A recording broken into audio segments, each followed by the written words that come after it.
Yo, we've all experienced anxiety at some point in our lives, whether it was in the classroom, about to take a test, about to walk up to that pretty girl or that handsome guy, or you're about to perform in front of a bunch of people or speak in front of a bunch of people. So we've all experienced this, right? Some sort of anxiety, some butterflies in the stomach, whatever. And some people have experienced what are known as panic attacks, where this is an extreme form of anxiety where there's almost this complete disconnection between your psychology and your physiology. So you have no control over what's going on in your body. Your heart's beating out of your chest, your neck is tightening down, your throat's closing up, your stomach is just racing, you feel like you might puke, or it's just sinking as if you just fell down flights of stairs, or you're going down a roller coaster or something. So restriction in your breathing and all of these things that cause panic, because you're literally thinking, what the hell is going on? Oh my god. And you start profusely sweating and clamping down. Your central nervous system begins to just clamp down, and you are completely lost. You're afraid, you don't know what to do, and you know, if you've been there, you might even have found yourself thinking, should I scream? Should I ask for help? Am I gonna die? Am I gonna pass out in front of all these people? Or things like that. So this is an extremely crippling, terrible issue that so many of us suffer from. If not everyone. Everyone suffers from this, like I said, to some extent. But some people really deal with this chronically. It's unexpected. There's seemingly no reason for it, and it's just extremely frustrating and crippling, like I said. Here's the thing about anxiety, guys, is like anything else, there's a psychological and physiological aspect. And anxiety is really interesting because I actually have found that the physiological aspect of anxiety overwhelms the psychological aspect. What do I mean by this? Like I just described, what is a panic attack? A panic attack is basically your physiology freaking the fuck out. Like your physiology is just acting in a sort of way as if you just encountered a bear in the woods, but you're in your office talking to 3 or 4 people. Why does this happen? So this is a survival mechanism that's hardwired into us. You know, we have this autonomic nervous system. The part does everything, digests your food, heals your wounds, beats your heart, does all these things automatically. It suddenly thinks that you're about to get fucked up by a tiger or something, and it starts acting in that way, which is completely inappropriate and completely irrational, right? It's why is my body reacting this way? What can I do to stop it? And like I said, during that moment, there's literally nothing you can do. It's like it's too late. It's come up. It's overwhelming you. You're sweating. You're done. You know. And this is just. And after this happens, the common thing, and I'm not blaming anyone who does this. This is, you know, this type of thing happens. You don't know what to do. You're scared. Of course, you're going to go to the doctor. Who else do you turn to? You go to the doctor. This beautiful man or woman you trust with your life, and they hand you pills, right? You take these pills and you immediately feel a lot better. You feel amazing. You feel like you're on top of the world. You know, next time you have a panic attack, you pop half a Xan. Suddenly, it's gone. You found the cure. It's over. No, that's a fairy tale, unfortunately. Because, like I mentioned in my depression video, your brain will quickly build a tolerance. The same dosage won't have the same effect. Your anxiety will get worse as your body reaches homeostasis again. You'll need more of the drug or a different drug, and a vicious cycle that keeps you coming back, keeps you addicted and dependent on these drugs. And when I say this, I don't mean that your doctor is maliciously getting you addicted on the drugs or anything. This is what they're taught in school. This is their job, you know? So it's just a whole weird system that I don't want to get into, but you can see, and if you suffer from anxiety, you know I'm right. You know that this shit does not fix the problem. It'll mask the symptoms, it'll help you temporarily, but in the long run, it's just making things worse. And the worst part about anxiety medication are the withdrawals. The withdrawals are horrible. I would never wish it on my worst enemy. Seizures, night can't sleep at night, worse anxiety, irrational fears, suicidal thoughts, all these terrible, terrible withdrawal effects from these drugs that you're given by this doctor whom you trust to help you with your problem. How do you deal with this? Is there a way to deal with this? Yes, there's a way. So our entire nervous system stores memory. Memory is not understood biologically, biochemically. It's just not understood. We don't understand how our brains store memories of, abstract moments or just memories in our life, or even muscle memory. That's why we were able to, like I said in my depression video, that's why people practice sports. They practice and practice, and their nervous system ingrains these movements so that they're almost automatic. This is memory. Memory is stored all over your body, all over. So, traumatic things that have happened in your life can easily be stored in your body. Easily. The way you physically reacted when your dad used to beat you, or when you were molested when you were a kid, or terrible, horrible things like this that have happened to you throughout your life, you'll hold on to them physically. Emotion, memory, is all energy, guys. This is all energy. We are all energy vibrating in a certain frequency. All matter is, right? So these memories are stored within us physically. It's not some abstract bank that your consciousness accesses. It's physically on you and in you. So the way you deal with this, so I'm going to give you 3 ways to deal with anxiety.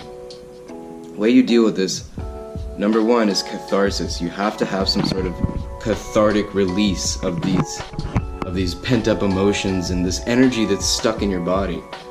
There's many forms of catharsis. This is going to sound so weird, but for those of you who have nothing else to turn to and you've tried everything, I know you'll try this and I know it'll help you. Scream as loud as you fucking can. Go somewhere private where no one's going to listen to you, no one's going to hear you, you're not going to scare anyone.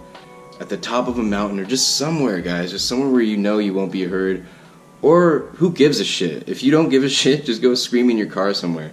But I would suggest going somewhere really private so you can really let it go. And scream as loud as you can. At first you'll be stifled and hindered and you won't scream really and you'll sound like a little kid. Ah! Ah! But as soon as you just let that go, guys, you just let the energy go, you'll start screaming louder and louder, and you'll literally feel this energy come up from out of you. Another way of catharsis is exercise. You're exercising these demons out of your body. I literally think that anxiety is what people referred to demons as in the past. That's what anxiety is. It's demons you're holding on to, memories, emotions that are no longer serving you, they're just crippling you and holding you back in life. Exercise, move your body, express your body physically, sweat, get rid of this shit out of your body. That's another form. Another great one, which I love and has helped me so much, which it's really hard for a man, is sobbing. Again, find somewhere private. If you live by yourself, awesome. Anywhere, and physically sob. Don't just shed tears.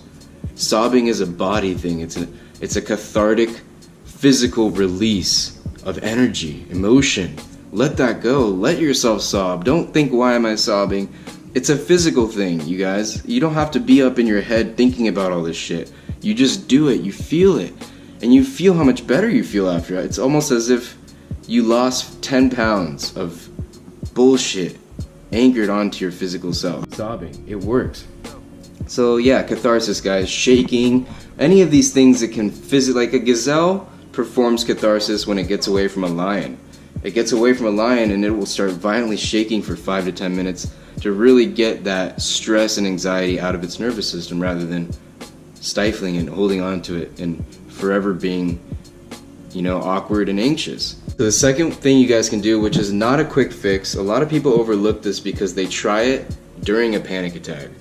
And this is breathing exercises. So you don't wait until the panic attack hits for you to start doing your breathing exercises. No, this is not a pill. This is a practice. It's like working out in the gym. You exercise this control over your nervous system. Control over your breathing gives you control over your nervous system, which gives you control over your mind and your body. Breathing is absolutely crucial. If you guys are really interested, I'm going to post 3 breathing exercises that can really help with your anxiety and sleep and everything. So that will come later.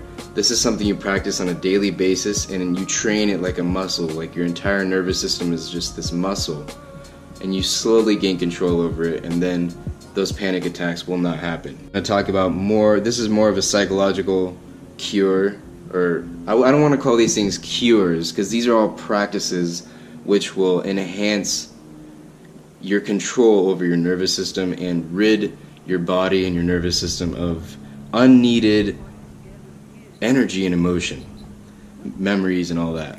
So what you have to do is meditate, and it's not just meditation. I know meditation is so glorified nowadays, right?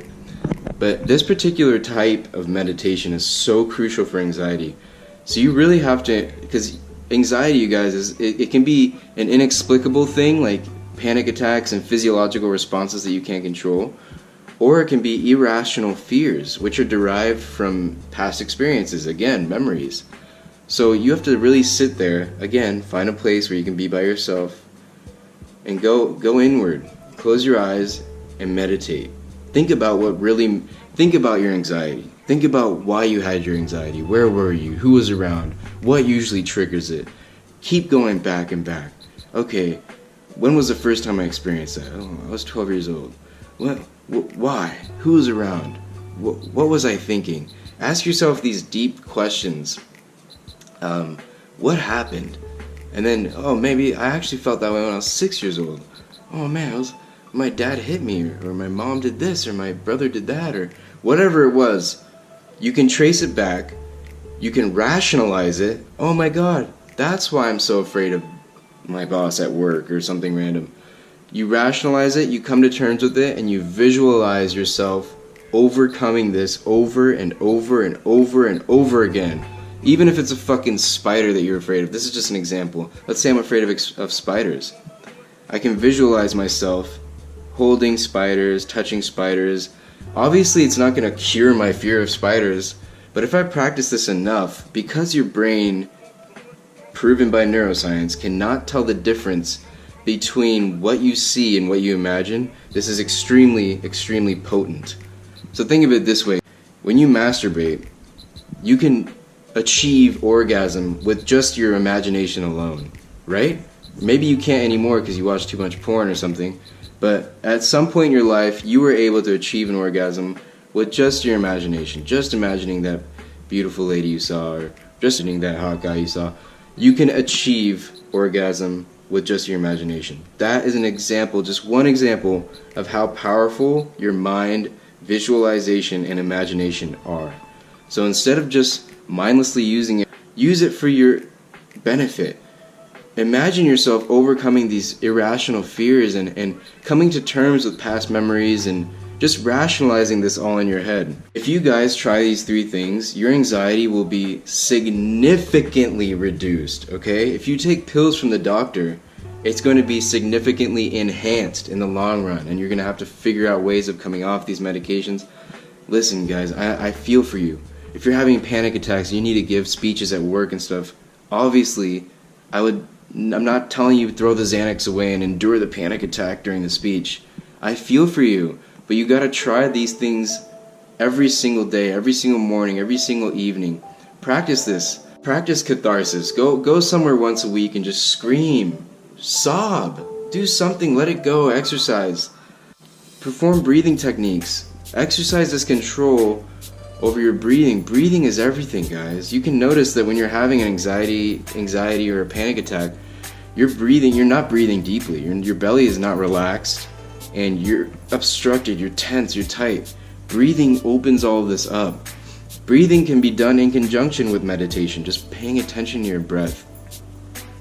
Gaining that, strengthening that link between your psychology and your physiology. So I don't want to go too much more into this, guys. I've spent a long time. This is a really complex topic. It really hits home for people, and I don't want to sound insensitive or I'm offering these easy cures. These are all practices Just like anxiety is a practice, your brain and your nervous system has learned to become this way. It's learned over time through your experiences to react irrationally and inappropriately to normal situations. So you need to retrain yourself. Think of yourself as a computer. You gotta reprogram it. You gotta be careful of the things you're watching and listening to and eating. This all has to do with anxiety and depression and all of these things, guys. If you're eating a shitty diet, you're gonna have anxiety. If you're eating sugar all the time, you're drinking 4 cups of coffee, you're gonna feel like shit. So yeah, guys, there's so many reasons why you can have anxiety, but I'm just stating some fundamental, energetic, neurological reasons why you might have anxiety and how you might overcome them. I hope this helps in the least bit. Yeah, guys, I really hope this helps. I love you all. Best of luck. See you soon.